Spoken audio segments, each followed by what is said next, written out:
What's up, Nerdyverse? I'm Daddy Louie, and in this video we are taking a look at a game called Pocket Paragons, so stick around.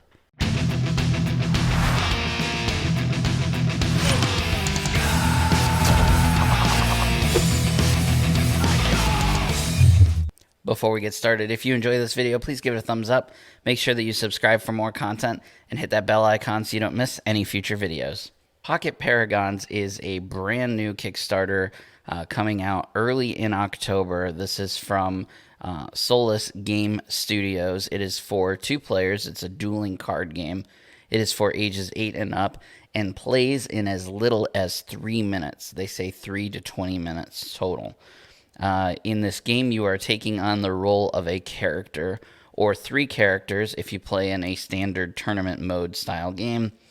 And you're going to use abilities from your hand in order to fake out your opponent. It kind of has like a bluffing mechanic in it where each player plays an ability face down. You reveal at the same time and then act out what the abilities say to do, usually dealing damage to your opponent. You're either going to reduce your opponent's health down to 0, or you're going to bait out a rest card from their abilities and then perform an execution. If you perform an execution, no matter what their health is, they automatically die. Their health goes down to 0 and you win. But is it good? Well, if you'll join us on the table, we'll check it out. Okay, so the first thing to note off the bat is this is a media set that I got from Solus Game Studio. All I got was cards. I didn't get any boxes or life counters or anything like that. When you back the game and when the game comes, there will be health dials and energy dials, as well as boxes and stuff like that. For this media set, it just included some cards. So at launch, there are 24 characters that are planned. So there's going to be 4 boxes total. Each box will include 6 characters, and each box will have a theme to it. So total with the 4 boxes, there'll be 24 launch characters, including these 6 here. There's also 12 planned stretch goal characters. So if they meet all of their stretch goals, you'll get an extra 12 characters on top of that.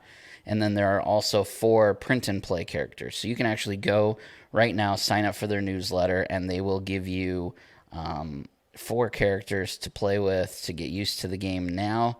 And those characters are only for print and play. So total, there are a possible 40 characters that will be available for this game when it comes out, which is crazy.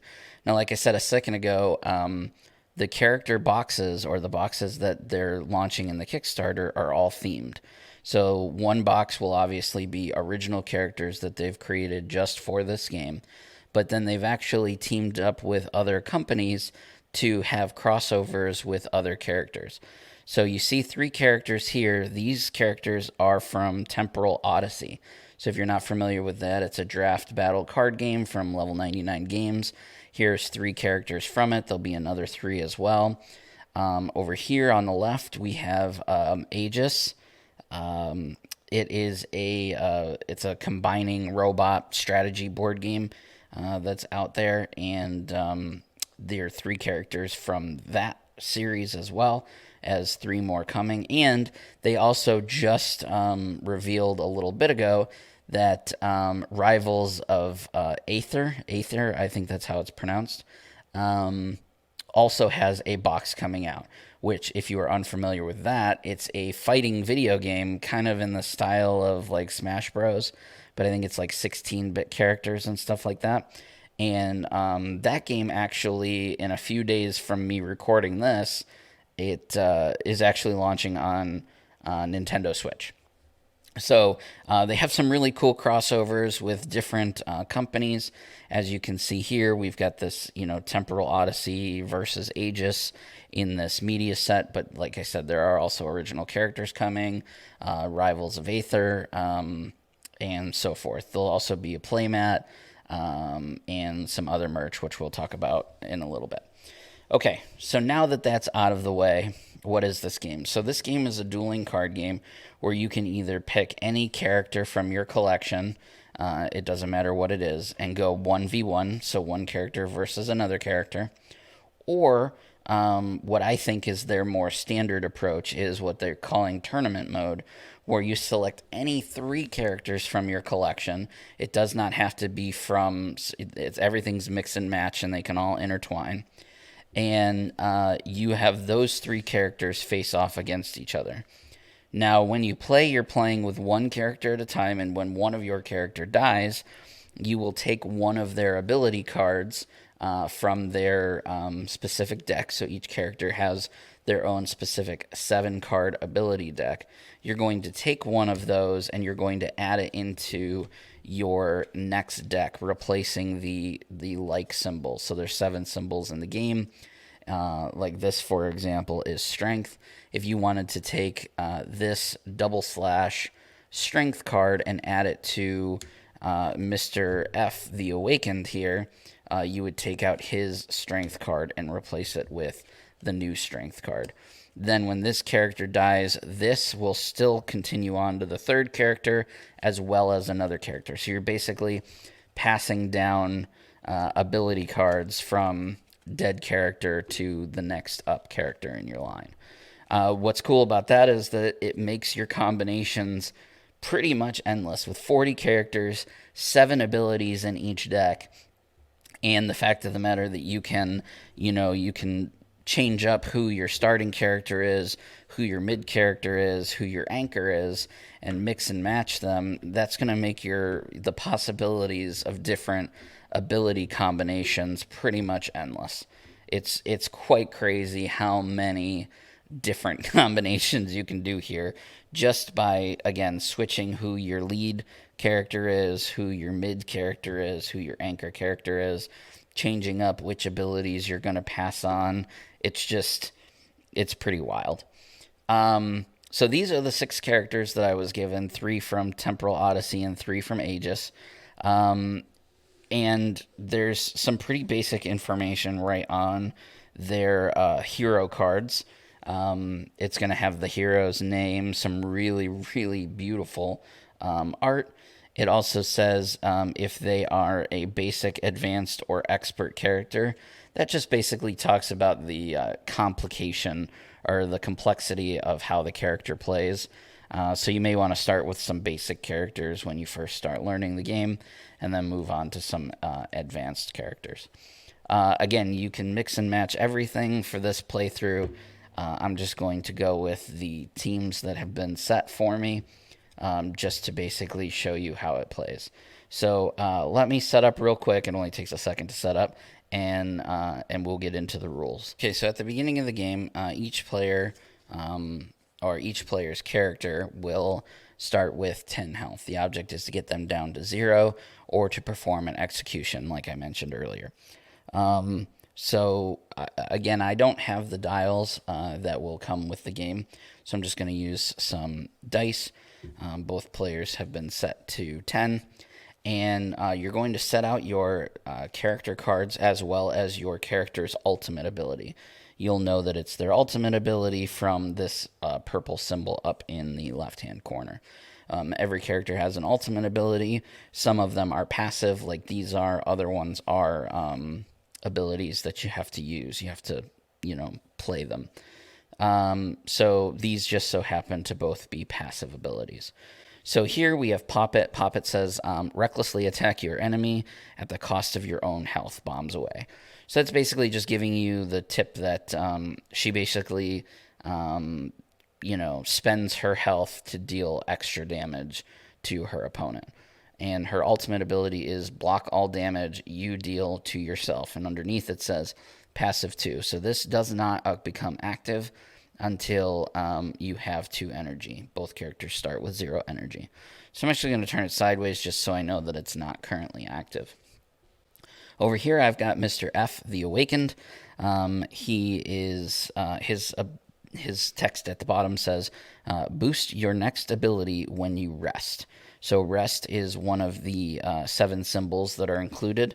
It is the symbol with the star here. This is a resting symbol.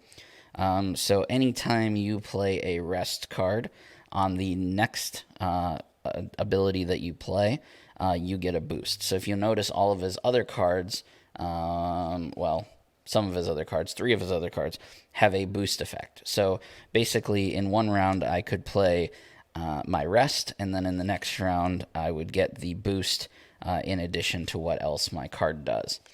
It also says permanently unlock the boost effect with your ultimate. So then if you look at his ultimate, it says add the boost effect to your abilities when you play a rest, heal 2.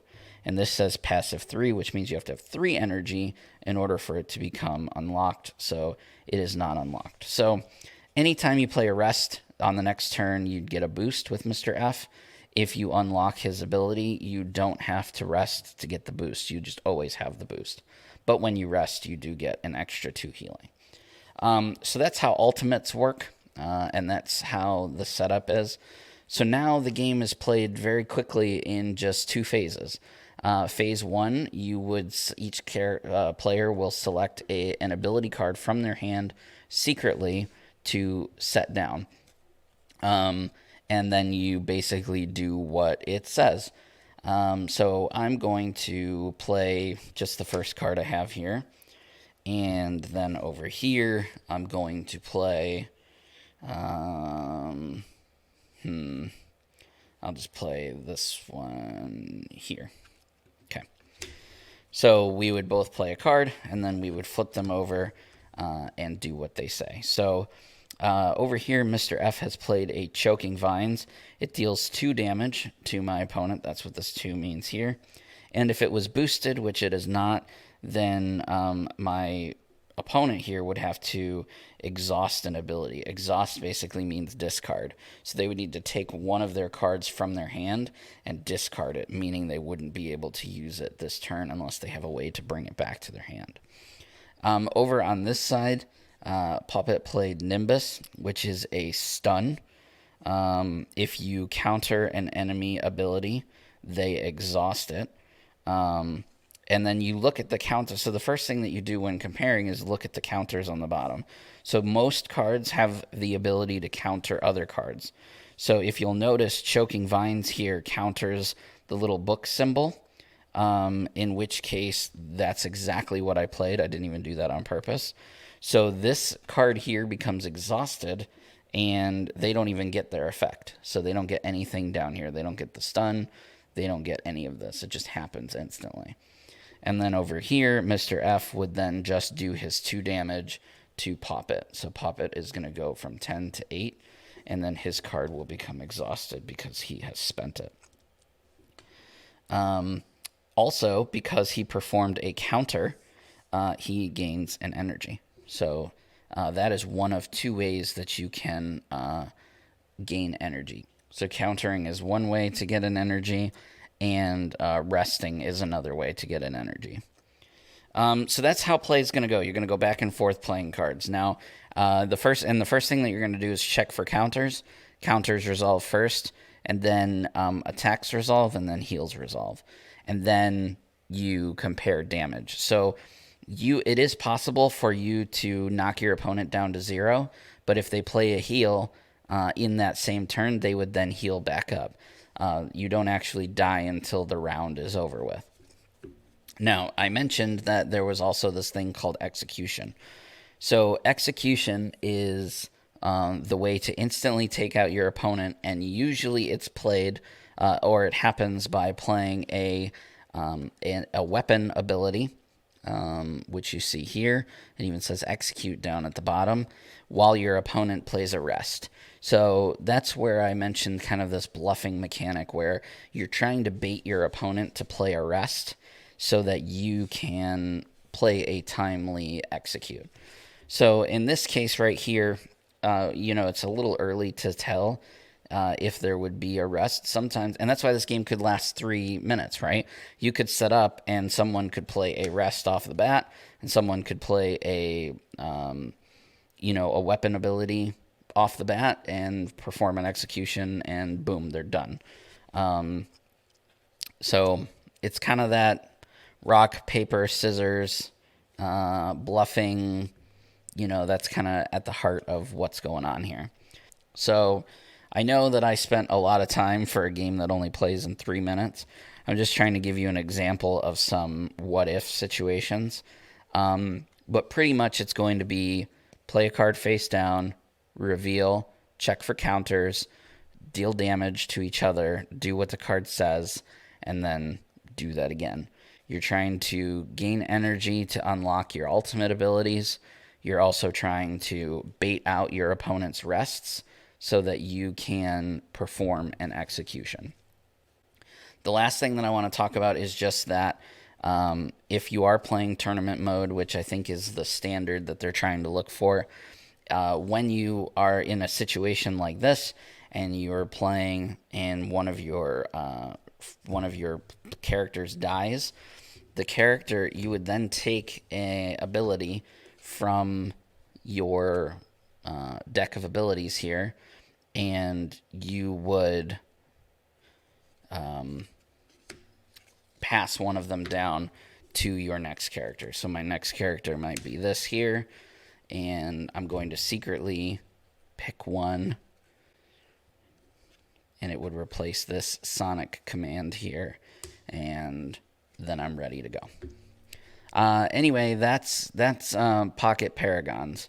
I think I did a pretty good job of explaining how all of those interactions work. I think the big unique thing here is that ability to pass stuff down. So choosing which character is going to go first, second, third will be important because that will give you different options of abilities to pass down from first character to second and then finally down to third. Anyway, that's everything that you need to know in order to play Pocket Paragons. So what do I think of Pocket Paragons? Well, if you know me at all, you know I love it because it has very, very simple rules. The strategies come from the cards, not from the rules, which is a really big thing for me. The footprint is small, and you can play just about anywhere.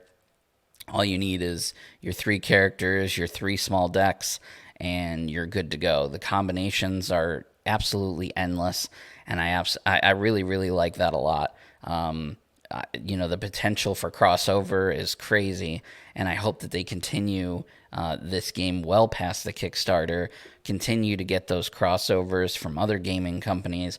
I just think it would be really cool to see characters from other games come to life in this game in that way. There's just so much to like. I could go on and on. I know I talked a lot when we were down on the table about the game, even though it's so quick. There's so much strategy. So I was like really like already just playing against myself. I was starting to get into that strategic mindset, and I had to say, okay, well, I got to stop. Otherwise, I'll just literally sit here and play the game against myself all day. So yeah, the art is great. The components are really cool. I do wish that I had gotten the dials and the box and stuff like that. I get it. They wanted to reach as many, media outlets as possible. So they created these really cool media kits, which I give them credit for. I just wish that I had the opportunity to check out more of the components. Like I said, the game is coming out really soon, first week of October or early October on Kickstarter. Links to everything will be in the description below. Don't forget that if you want to play this game right now, you can check it out with their print and play version. You're going to get exclusive characters that you're not going to see anywhere else in the game. So that's one good reason to go and check that out. And yeah, I hope that you'll back the game and, at least go and show them some love once the game goes live. What do you think of Pocket Paragons? Let me know down in the comment section below. If you want to see more from the Circle of Nerds, you can check us out over on our social media. We've got Facebook, we have Twitter, we have Instagram, all at Circle of Nerds. We also have a website, circleofnerds.com. We're over on Patreon if you want to show some extra love over there, patreon.com/Circle of Nerds. We have a podcast that comes out every week. You can find that anywhere that you enjoy listening to podcasts, as well as right here on YouTube. And we have so much more in store for you coming out later on this year. So definitely stick around and make sure that you join our family and join our circle. Anyway, guys, that's all from me. I will see you in the next video.